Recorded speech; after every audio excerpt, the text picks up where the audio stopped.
반갑습니다. 우리가 이제 그 교회를 다니는 사람들은 성경을 이렇게 읽으면서 성경 속의 인물 중에 그래도 내가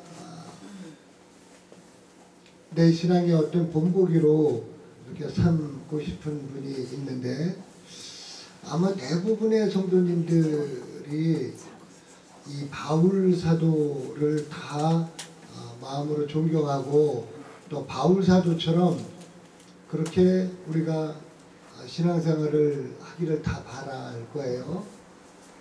그 바울 선생님은 어떻게 보면은 우리 기독교에서는 가장 중요한 인물로 그렇게 꼽힙니다.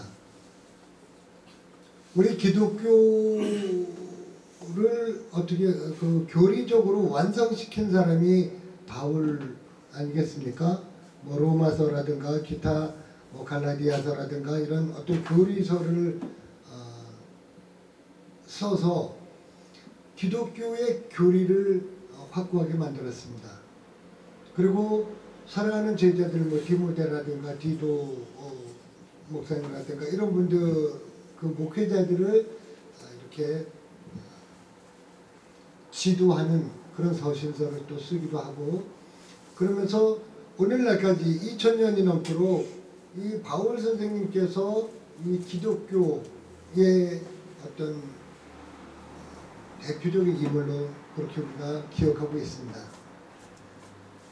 바울이 말하는 예수님의 부활, 바울이 말하는 예수님의 그 복음, 그 완성, 그것을 오늘 우리가 성경을 통해서 이제 보게 되는데요. 사실 이 바울도 알고 보면은 하나님 앞에 정말 그 하나님의 은혜 앞에 어떻게 보면은 죄인 중에 괴수라고 본인이 직접 그렇게 자기를 말한 것처럼 그런 사람이었어요. 아시는 것처럼 사도행전 9장이나 뭐 이런 쭉 보면은 예수 믿는 사람을 잡아 죽이기 위해서, 그때는 이름이 사울이었죠.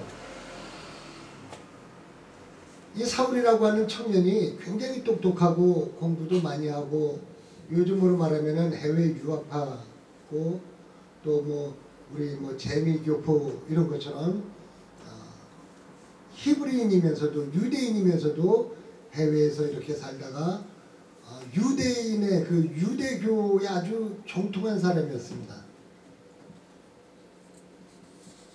그래서 이 예수라고 하는 갈릴리 나사렛 청년에 대해서 굉장히 부정적으로 안 좋게 생각을 했어요. 왜냐하면은 유대인들에게 있어서는 유대교가 유일한 종교인데, 어느 날 갈릴리 나사렛의 한 청년이 자기가 하나님의 아들이라고 그러고 자기가 이 구세주라고 그러고 메시아라고 그러고, 그러니까 이게 도저히 이게 와닿지가 않았던 겁니다. 이건 신성모독이다. 어떻게 감히 그 시골 그 촌뜨기가 자기가 하나님이라고 그렇게 이야기할 수가 있느냐. 그래서 예수 믿는 사람들은 이게 모조리 다 이단이다. 그래서 다 예수 믿는 사람들을 잡아다가 죽이려고 대제사장에게 가서 공문을 받아 가지고 예수 믿는 사람 다 잡아 오라는 공문을 받아들고, 그리고서는 당당하게 다메섹으로 가고 있었어요.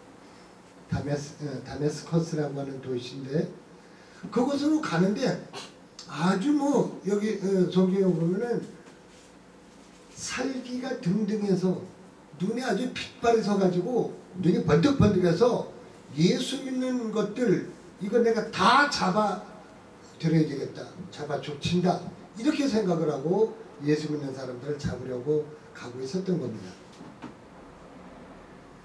그런데 느닷없이 한 정오쯤 돼서 12시 정도 됐겠죠. 그 그쪽 지역은 거의 다 뭐 광야 지역이니까 그 뜨거운 광야 지역에 해는 뜨겁게 내리쬐는데 갑자기 아주 그냥 굉장한 강렬한 빛이 사울에게 내리쬐면서 하늘에서 음성이 들립니다. 사울아, 사울아. 사울이 깜짝 놀라가지고 어디서 이 큰 소리가 나는가 해서 도대체 당신 누구냐 그랬더니 나는 네가 핍박하는 예수다 그렇게 말합니다. 사실은 사울은 예수님을 본 적도 없고 만나본 적도 없고 예수님을 핍박한 적이 없어요. 그런데 예수 믿는 사람들을 핍박하고 예수 믿는 사람들 잡아 가두고 예수 믿는 사람들을 이렇게 죄인으로 처단하고 하는 그 모든 행위가 그 예수를 핍박하는 거예요. 그 예수님께서 부활하신 예수님이시죠. 다시 살아나신 예수님이 하늘에서 나는 네가 핍박하는 예수다 하면서 음성을 일러주시니까 바울이 깜짝 놀랍니다. 내가 그렇게 미워하고 잡아 죽이려고 하는 그 예수 도당들, 그 우두머리 그 예수가 진짜 이게 하나님이냐?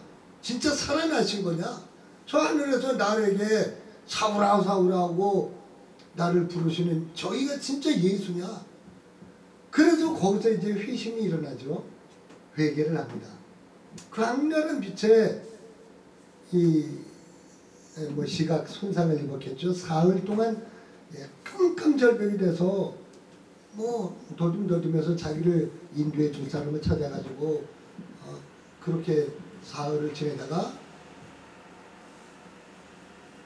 선지자 아나니아에게 안수를 받고 눈에 비늘이 벗겨지면서 이제 빛을 보지 않습니까? 그러면서 거기서 완전히 사람이 180도 달라졌어요. 아마 여러분들 예수를 믿으면서 아니면 어떤 사역자로서 사명자로서 이렇게 다시 서게 될 때 이걸 이제 흔히 말해서 중생, 거듭남, 다시 태어난 그런 경험들을 갖고 계실 텐데 바울의 거듭남은 아주 획기적인 것이었습니다.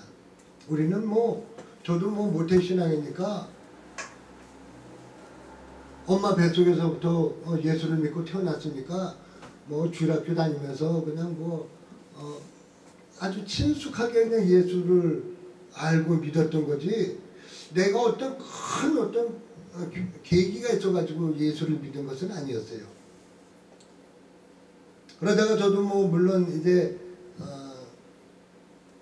대학을 졸업하고 직장생활하고 하다가 어려서부터는 목회자가 되겠다고 목사님이 되겠다고 했었던 그 어렸을 때 그 말버릇처럼 했던 그 말을 하나님께서 들으시고 또 제가 맏아들인데 어머니께서 첫 열매니까 하나님께 드리겠다고 그렇게 소원하신 것도 있고 그 꼼짝없이 걸려들어가지고 하나님이 오두 같은 못하게 그냥 잡아채시는데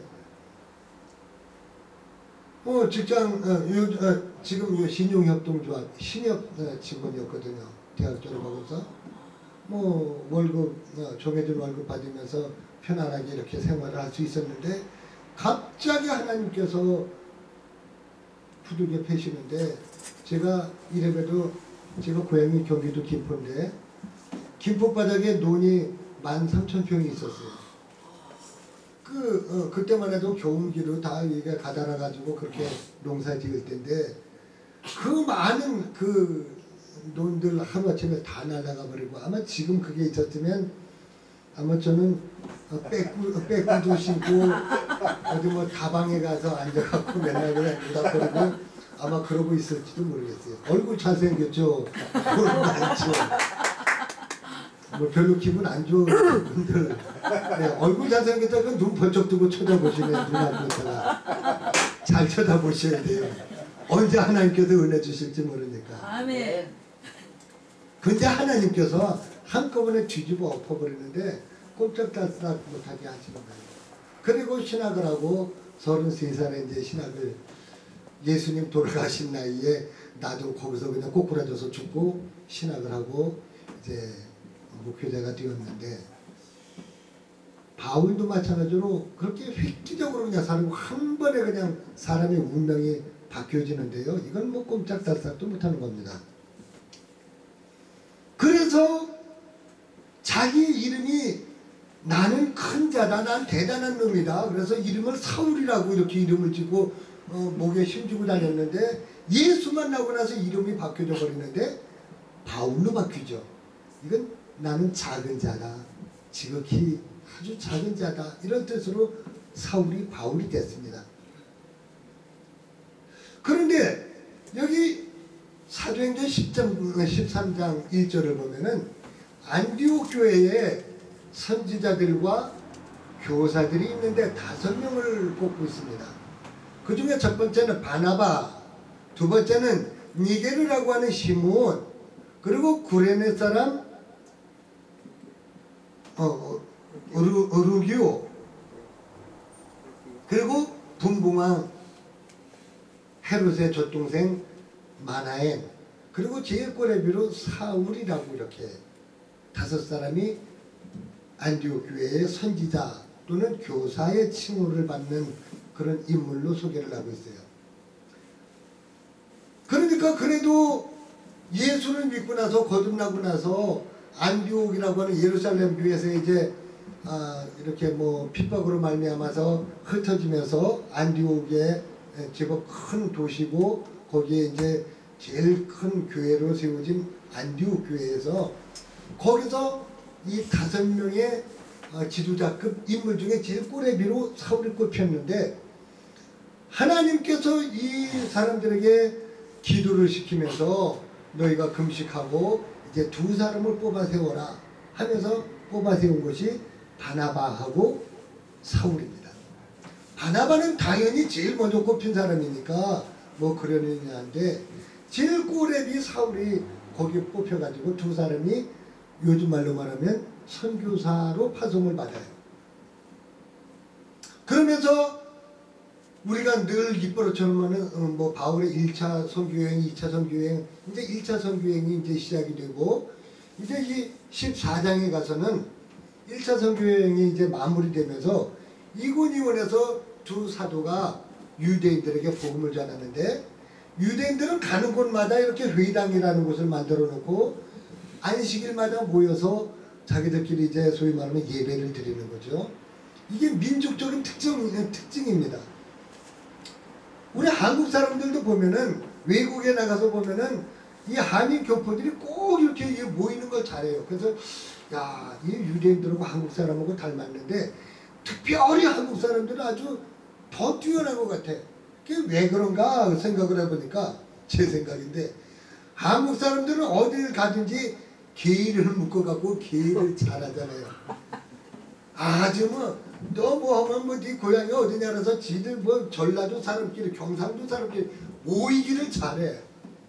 그래서 아마 한국에 복음이 들어오면서 한국 교회가 이렇게 부흥하고 성장하게 된 것도 한국의 민족성하고 이게 무관치 않겠다. 모이는 걸 좋아해. 아주 둘만 모이면 셋만 모이면 해서 그냥 이거 고수톱치고 아주 모이는 걸 잘해요. 그게 부정적으로도 그렇고 긍정적으로도 그렇고. 그 유대인들이 가는 곳마다 회당을 지어가지고 회당에서 모여서 안식일마다 이제 말씀을 듣고 회당장이 이제 누구를 불러가지고 말씀을 전하게 하고 하는데 이 바울과 바나바가 가서 이제 말씀을 전하는데요. 2 사도가 함께 유대인의 회당에 들어가 말하니 뭡니까 전도서에도 보면은 혼자서는 한 사람이면 참 힘이 든데 2 사람이면 이 삼겹줄은 쉽게 끊어지지 않는다고 그러잖아요. 2 사람이 함께 유대인의 회당에 들어가서 말을 하니까 더 힘이 났던 것 같아요. 우리 송옥재 목사님, 김승희 목사님 2 사람이 함께 하니까 이거 하지 아마 혼자 하면 힘들어서 하다가 포기할 수도 있어요.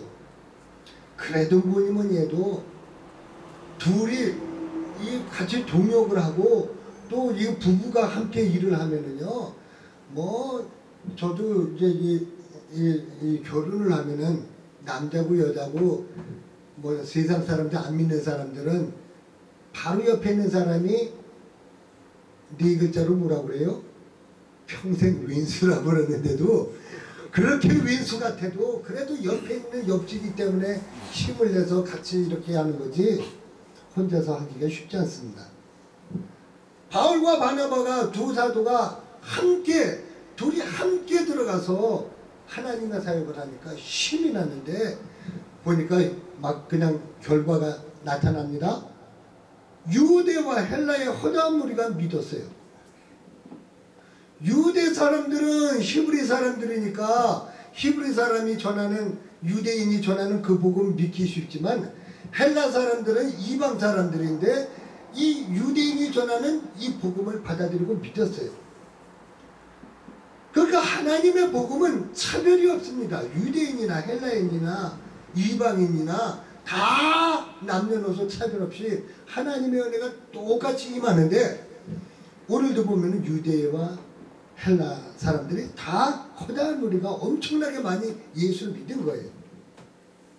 그런데 하나님의 역사가 일어나는 곳에는 꼭 사탄의 역사가 일어나고 방해의 역사가 일어나는데 유대와 헬라의 허다한 무리가 믿었는데 그러나 2절 보니까는 순종하지 아니하는 유대인들이 있었어요. 자기들만 안 믿고 순종하지 않으면 그만인데 이 순종하는 유대인들이 이방인들의 마음을 선동을 해가지고 형제들에게 악감을 품게 만듭니다. 사람이 이 악감이 생기면은요, 억한 심정이 생기면 뭔 짓을 못할지 몰라요. 심지어 사람도 잡아 죽입니다. 악감 때문에. 살인이 왜 일어나겠습니까? 이 속에 악한 감정 때문에 일어나는 거예요.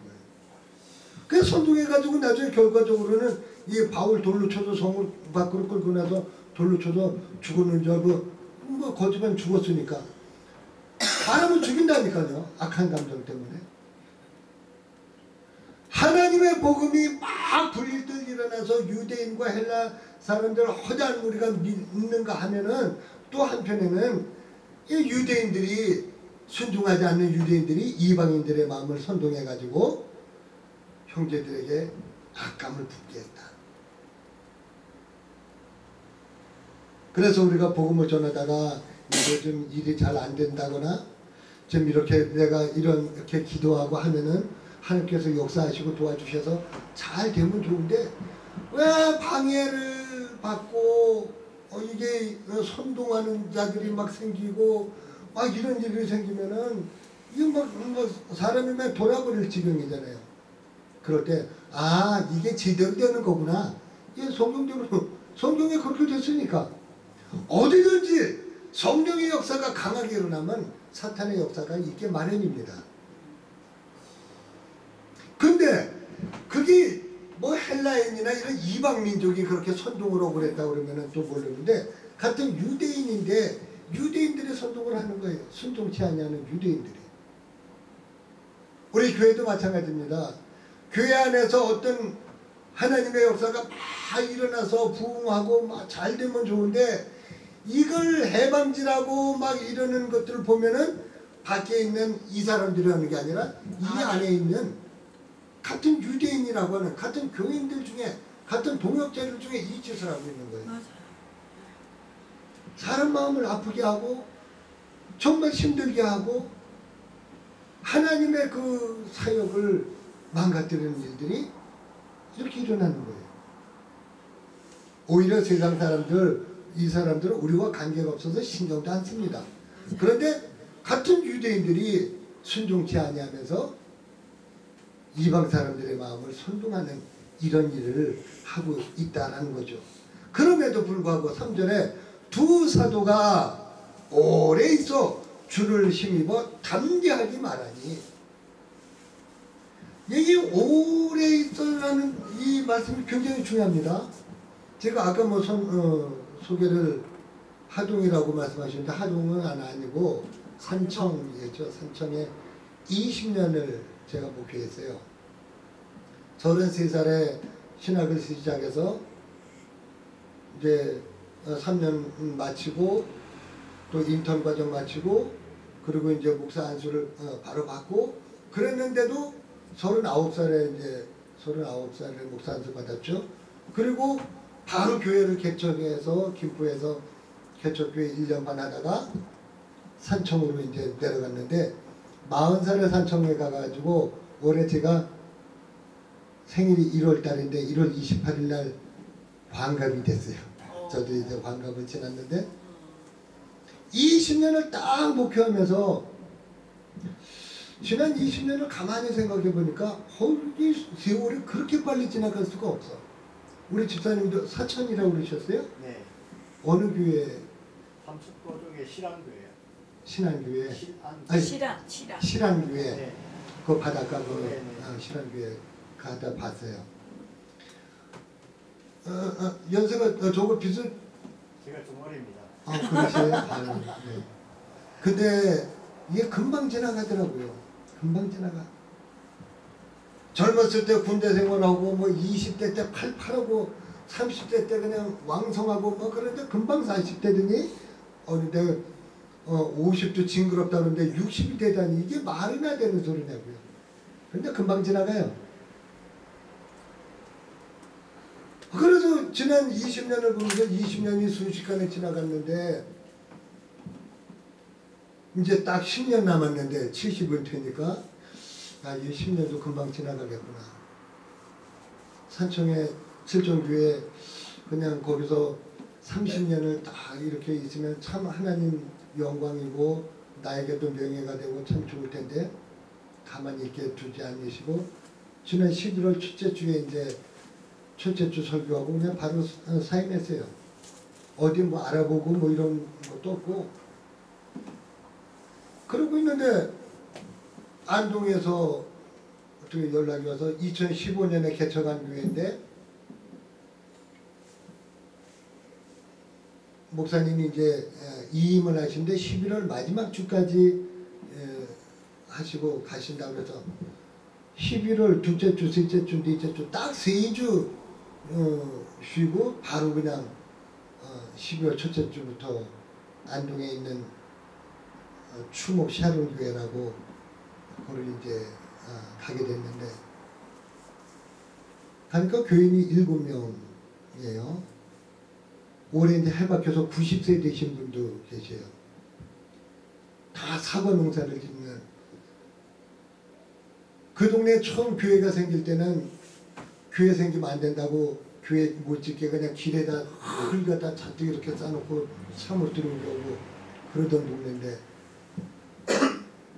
지금도 바로 교회 옆집에 할머니 한 분이 사는 계신데 그 골목으로 교회차 들어가는 게 못 들어가게 하려고 이 짝대기를 이렇게 걸쳐놔서 그리고 못 들어가게 하려고 이렇게 돌아서 그래 다니는데 그런 동네예요. 내가 안동 안동이 양반 동네라고 세상에 그런 쌍놈들이 없네 내가. 쌍놈들이지 뭐 양반이야 양반은. 그런 동네예요. 그 이제 지금 이제 12월, 1월, 2월 이제 3월 첫째 주까지 했나요? 3달 지났는데 이제 3명 정도 했네. 이제 3명. 할렐루야. 아이고 진짜 이게 쉽지 않아요. 이런 우리 주변에 이게 좀 누가 좀 도와주고 막 이렇게 힘을 실어주고 이런 내가 좀 믿거니 하는 사람이 오히려 나에게 힘을 쪽 빠지게 하고 배반을 하고 배신을 하고 돌아서고 오히려 방해를 하고 선동을 하는 이런 일들이 있습니다. 그렇지만 두 사도가 오래 있어. 제가 그래도 칠종교에서 20년이라고 하는 세월 20년이 뭐 짧다고 짧지만 짧은 시간은 아니에요. 그래도 오래 그래 있었고 여기 오면서도 전에 목사님이 1년도 안 돼서 이제 가시는데 교인들이 마음이 많이 상했어. 그래 나도 저 목사 언제 갈 건가 이제 그러고 있는 거야. 저 젊은 사람이 또 설교하는 거 보니까 또 설교도 잘하네. 저 시골에 이렇게 있을 뿐이 아닌데 저 언제 갈래나. 저는요 어딜 가도 이렇게 뭐 막 떠나고 그런 사람이 아니에요. 모태신앙에서부터 그 교회에서 나서 자라서 거기서 주일학교 학생회장, 청년회, 청년회장, 주일학교 교사 성가대 쭉 하다가 이제 신학을 하고 그리고서 거기서 전도사하고 거기서 전임전도사하고 거기서 안수받고 그리고 아주 설교하고 싶어서 4월달에 안수받고 7월달에 7월 첫째 주부터 내가 교회를 개척해서 아주 깜깜한 지하실에서 개척교회를 했는데 저는 어딜 뭐 가고 그러는 사람이 아니에요. 거기 가서도 20년 그냥 가만히 저기 있으면 30년 있었겠지. 근데 하나님이 또 이렇게 하는데 뭐 손쓸 내가 저기 할 게 아무 힘쓸 게 없더라고. 그게 또 하나님의 뜻이니까. 거기는 아직 교회가 세례교회인 15명이 돼야 교회로 설립 허가가 나요. 우리 통합적 교회. 그런데 지금 이제 한 15명 달고 한 2명 더 전도를 해서 세례를 주고 그래서 세례교회는 15명을 만들어야 교회 정식 교회가 되지. 지금은 기도처로 이렇게 되어 있는데 하나님께서 그저 오래도록 하나님께서 붙들고서 그 손에 잡혀있는 사람이 뭘 해도 하는 거지. 이거 하다가 에이 그냥 활짝 그냥 뒤집어서 에이 이거 했다 에이 아니다 뒤집고 이러면 아무것도 안 되는 겁니다. 사람 일도 그런데 하나님의 일은 더군다나. 그러니까 이 바울과 바나바가 그래도 이렇게 역사를 이룬 건 두 사도가 오래 함께 그 일을 하는데 지심으로 한 게 아니라 주를 힘입어서 하나님의 능력을 힘입어서 그 일을 한 거예요. 그러니까 하나님께서 표적과 기사를 행하게 해주시고 하나님의 은혜를 그 사람들에게 부어주셔서 하나님의 은혜의 말씀을 막 전하게 하니까 사람들이 많이 따르는데 여기도 영락없이 여기도 또 두 패로 갈라집니다. 4절에 그 시내에 무리가 나뉘어 유대인을 따르는 자도 있고 두 사도를 따르는 자도 있는지라. 여전히 유대교 그거 따르는 사람이 있고 이 예수교 이 기독교를 따르는 바울과 바나바를 따르는 두 부류로 이렇게 갈라지게 되는 거죠. 그러면서 유대인과 이방인들이 또 그 관리들 뭐 이런 사람들이 한 통속이 돼가지고 이 두 사도를 끌어다가 능욕하고 돌로 쳐가지고 그 중에 바울이 그냥 기절을 했겠죠. 피를 철철 흘리고 그게 죽은 줄 알고 그냥 가버렸는데 이제 나중에 일어나게 됩니다. 그 일들이 계속 반복적으로 일어나요.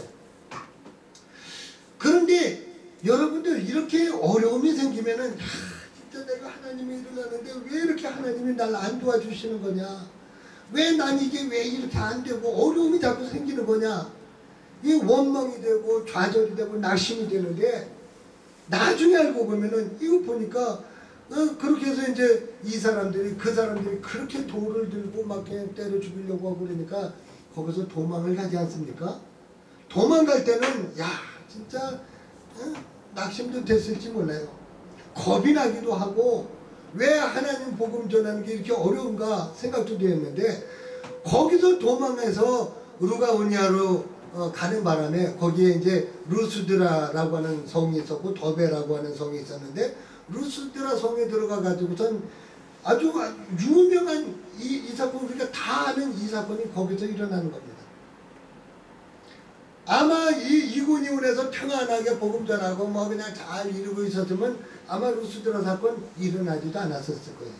루스드라에 갔더니 발을 쓰지 못하는 한 사람이 앉아 있는데 이 사람은 나면서부터 이런 장애를 가지고 태어나서 한 번도 걸어본 적이 없는 사람이에요. 그런데 바울과 바나바가 거기 가서 복음을 전하는데 복음을 전하면서 가만히 보니까 이 사람이 주의 말씀을 듣는데 그 듣는 것을 가만히 보니까 그 사람 속에 자기가 낫겠다 하는 믿음이 그 사람에게 있는 것을 바울이 보았어요. 그래가지고 즉시 그 사람에게 소리를 치죠. 일어나라. 그리고 네 발로 바로 서서 일어나서 걸어라. 그러니까 이 사람이 벌떡 일어나서 그냥 걷는 거예요. 할렐루야. 이게 바울의 능력이, 물론 하나님께서 바울에게 능력을 주셔서 치유의 역사를 그러니까 일어나라고 보지만은 여기는 분명히 성경에는 그렇게 써 있는 거예요. 그 사람에게 구원받을 믿음이 있는 것을 보고서 그러고서는 일어나라고 명령을 했던 겁니다. 우리가 가끔 병자들이 이제 뭐 치유를 하거나 치유 집회나 뭐 이런 데서 막 목사님들이 안수하고 막 하잖아요. 그 치유 은사를 받으신 분들도 계시지만은 그 중에는 정말 아무리 치유 은사를 받아서 막 뭐 기도한다고 이게 다 척척나면은 그거는 완전 사이비 이단이지. 가끔 그 은사 받은 분들 중에서 막 그러다 이단 되는 사람들이 많더라고요. 그게 다 좋은 것만은 아닌 것 같아. 하나님께서 필요하셔서 그 사람을 구원하시기 위해서 이 사람을 고쳐줌으로 말미암아 아 내가 남을 받았네, 하나님 살아계시네, 그래서 예수 믿게 하려고 그런 은사를 주신 거지. 뭐 기도하는 대로 이게 다 낫는다, 나한테만 와라, 이거는 잘못된 거거든요. 그러다 그 은사는 또 금방 또 거둬가시기도 하고 그러는 거예요. 그러니까 바울도 이 사람을 주목해서 딱 보니까 구원받을 만한 믿음이 그에게 있는 것이 보였던 거예요. 그래서 큰 소리로 명령했어요. 네 발로 일어서라. 바로 일어서라. 그리고 일어나 걸어라. 그러니까 벌떡 일어나서 걸은 거예요. 우리 중에도 마음속에 구원받을 만한 믿음이 있고 하나님의 치유의 능력을 믿으면 반드시 고침을 받게 될 줄 믿습니다. 아멘. 제가 하필이면 뭐 시집가는 날 등창난다고 그러던가 그런 속담이 있잖아요. 엊그저께 제가 뭐 교회 뭐 현수막집 뭐 한다고 이러다 그냥 이게 떨어져가지고 쿵 떨어졌는데, 젊었을 때 같으면 그냥 탁부러 그냥 뛰어내리든지 뭐 낙법을 하든지 할 텐데 아 이제 몸이 이제 나이를 먹었는가 팍 꼬꾸라졌는데, 이렇게 꼬꾸라졌는데 이게 요 갈비뼈를 이제 이렇게 했는지 어쩐지 팍 하고 숨을 못 쉬는데 아이고 이게 내가 죽는구나 싶더라고요. 아 숨이 안 쉬어지니까. 근데 뭐 어떻게 일어서려고 그러다 안 되고 그래서 그냥 벌써 그냥 누웠어요 대자로. 그래서는 숨을 들고서는 아이고 도와달라고. 그래 이제 집사람이 뛰어나고 갖고서는 아이고 이게 아프니까요 아무것도 못 하겠는 거예요. 기침을 할 수 있나 무슨 뭐 이래 돌아놓을 수가 있나 뭐. 어저께 가서 그래서 한 이틀 만에 가서 엑스레이 찍었더니 골절이라는데 뼈에 이렇게 금만 간 게 아니라 이 갈비뼈가 이렇게 붙어, 원래 이게 한 갈비뼈라면 이게 이렇게 이게 부러져가지고. 그래 오늘도 이 약속된 집회니까 제가 이제 구미에서 이제 아침에 5시에 일어나서 준비를 해갖고 출발을 했는데 이제 뭡니까 그 운전하려고 앉았는데 이게 아파갖고 오면서 계속 이게 아픈 거예요. 이게 앉아있는 자세가 굉장히 아프더라고요. 차라리 그냥 가만히 누워있으면 괜찮은데 그래서 송 목사님이 뭐 파스를 갖다 아유 이거 파스 좋다고 그러면서 파스 턱 붙여줘서 저도 이제 파스의 효과나 뭐 소염 진통 정도의 효과는 아니까 붙이면 조금 화끈거리기도 하고 조금 나아지는 느낌이 들고 그러니까 이제 턱 붙이긴 했지만 그래도 기도를 했죠. 하나님 이거 하면서 이 설교다 보면 막 용도 쓰고 막 그러잖아요. 막 해야 되는데 이거 아프면 안 되는데 하나님 좀 안 아프게 해달라고. 그리고서 난 기도는 그냥 기도대로 하고 진짜 안 아플 줄 알았나. 근데 지금 하니까 하나도 안 아프고 괜찮네. 할렐루야. 하나님께서 그러니까 믿는 자에게 기적을 일으키시고 믿는 자에게 표적을 보이시고 믿는 자를 고쳐주시고 치료하시는 줄 믿습니다. 그러니까 목사님도 잘 만나야 되지만 목사님도 교인을 잘 만나야 돼. 네. 어디 개똥 같은 그런 믿음 갖고 있으면 안 되고 진짜 내가 믿으니까 철저같이 아멘. 그 목사님이 설교를 좀 잘 못하실 수도 있고 하다 보면 좀 뭐 이상하게 그럴 수도 있어도 그래도 아멘하고 믿으면 역사가 일어날 줄 믿습니다. 아멘. 난 이 바울, 사울 이 사람 뭐 공부도 많이 하고 똑똑하고 굉장한 사람이지만 하나님께서 이 사람에게 능력을 주시고 하나님의 사람으로 사도로 불러주시고 붙들어 주셨으니까 2000년 역사 기독교 역사의 최고의 그런 기독교 역사의 인물이 됐지. 난 이 사람이 뭐 대단해서 무슨 많이 배운 것 때문에 이렇게 뭐 유명하고 저기 됐다고 생각을 안 해요. 마찬가지로 이 바울도 그 자리에 구원받을 만한 믿음이 그에게 있었으니까 기적이 일어나고 표적이 일어난 것이지. 뭘 자기가 아무리 악수하고 야 일어나라 걸어라 뭔 소리야. 나 한 번도 걸어본 적이 없는데 나면서부터 내가 걸어본 적이 없는데 그러고 있으면 뭐가 되겠어요? 안 되지. 그 사람 속에 구원받을 만한 믿음이 있어서 된 거예요. 아멘. 그런데 이 기적이 일어난 다음에 그 다음에 아주 또 괴상한 일이 벌어지는데요. 이 신전에서 지우스 신을 섬기는 그 제사장이라고 그러나요? 이 사람들이 와가지고서는 보니까 바울 바나바가 대단한 거예요. 이건 보통 사람이 아니다. 신이 사람의 형상을 입고 이게 내려왔나 보다. 그래가지고 이 바나바는 사람이 좀 자니까 이건 지우스 신인가 보다. 옛날 개혁성경에는 스스라고 그러죠. 스스. 또 이 사람은 말을 이렇게 잘하는 거 보니까 이 사람은 헤르메스, 험의 신이구나. 그래서 스스와 험의, 제우스와 헤르메스라고 그러면서 떠받치면서 이 사람들은 그냥 신으로 모시려고 소를 끌고 와서 이제 소를 잡아서 이제 이 사람 두 신에게 제사를 지내겠다고 둥그런 화환을 만들어서 이제 목에다 걸어두고 신이라고 이제 섬기려고.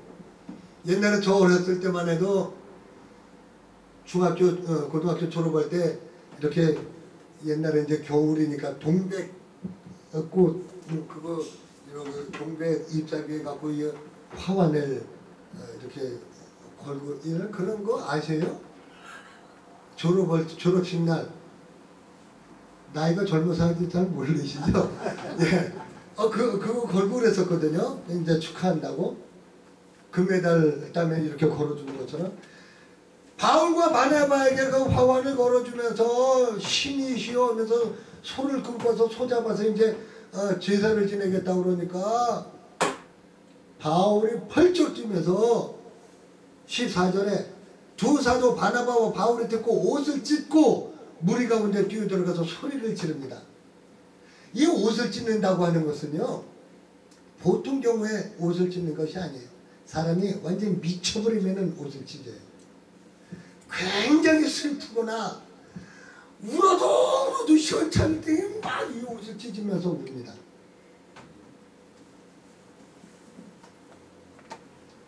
성경에 보면은 속죄일 7월 유대력으로 7월 10일 되면 대속죄일인데 그때 이 옷을 찢으면서 죄를 뒤집어 쓰고 속죄할 때 옷을 찢는 거예요. 왕들이 외국의 이방의 침입을 받고 그럴 때 이스라엘 왕들이 하나님 앞에 죄를 회개하면서 우리 죄를 용서해달라고 우리의 죄 때문에 이렇게 우리가 적의 침입을 받아서 이렇게 망하게 됐다고 그때 옷을 찢으면서 제 위에 올라앉아서 그 회개할 때 옷을 찢는 거예요. 근데 뭔다고 바울이 자기들을 공격하는 것도 아니고 막 이렇게 막 신으로 모시려고 그러니까 옷을 찢으면서 막 소리를 지르는데요. 웬만하면은 아마 저 같아서도 그냥 내가 그러면 안 되지만 그러시냐고 그럴 수도 있죠 이러면서 아주 자기가 이렇게 저기 한 것처럼 딱 이러면서 은근히 이걸 즐길 거예요. 근데 절대 이건 있을 수 없는 일이니까 막 옷을 찢으면서 큰 소리로 여러분 어찌하여 이런 일을 행하는 거냐고. 내가 여러분들에게 복음을 전하는 것은 이런 헛된 일 하지 말라고, 우상 섬기지 말라고, 천지를 지으신 하나님, 우리에게 모든 햇빛과 곡식과 비를 주셔서 우리에게 추수하게 하신 그 하나님을 여러분들이 알고 믿으라고 내 복음을 전하고 있는데, 왜 우상 섬기지 말라고 복음 전하는데 왜 우리를 또 우상으로 이렇게 섬기려고 하냐고 하면서 그 사람들한테 막 화를 내면서 이걸 못하게 하는 거예요. 우리가 정말로 하나님의 복음 전하는 일을 하면서 정말 니에미아 부흥사회를 이렇게 조직을 하고 부흥사역을 우리가 하지 않습니까? 뭐 평신도들도 지금 계시고 또 사역자들도 계시고 목회자들도 계십니다만, 이런 일들을 할 때 정말 어려움이 많을 때는 어려움이 많을 때대로 우리가 힘들고 낙심하고 쓰러지고 좌절하고 그냥 포기하게 되고, 또 좀 일이 잘 되고 저거 할 때 또 우쭐해가지고 금방 하나님 자리에 올라앉으려고 그러고 막 칭송받으려고 그러고 영광을 다 자기들이 받으려고 그러고, 이 헤롯처럼 충 맞아 충이 먹혀서 죽을지도 모르고, 그렇게 할 때가 우리 사람이라 이게 우리는 조절이 잘 안 돼요. 그래서 성경 볼 때마다 이 모든 것이 다 하나님이 주인이구나. 아멘. 하나님이 주인이지. 하나님이 하시는 것이고, 이 주의 은혜의 말씀을 우리가 전할 때 두 사도가 함께 우리가 복음을 전하면서도 주를 힘입어 할 때에, 주의 능력을 힘입어서 할 때 이게 뭐 다 되고 그러는 것이지 내 힘으로는 안 되는구나, 이걸 깨달아야 돼. 바울이 바나바가 나중에 떠나면서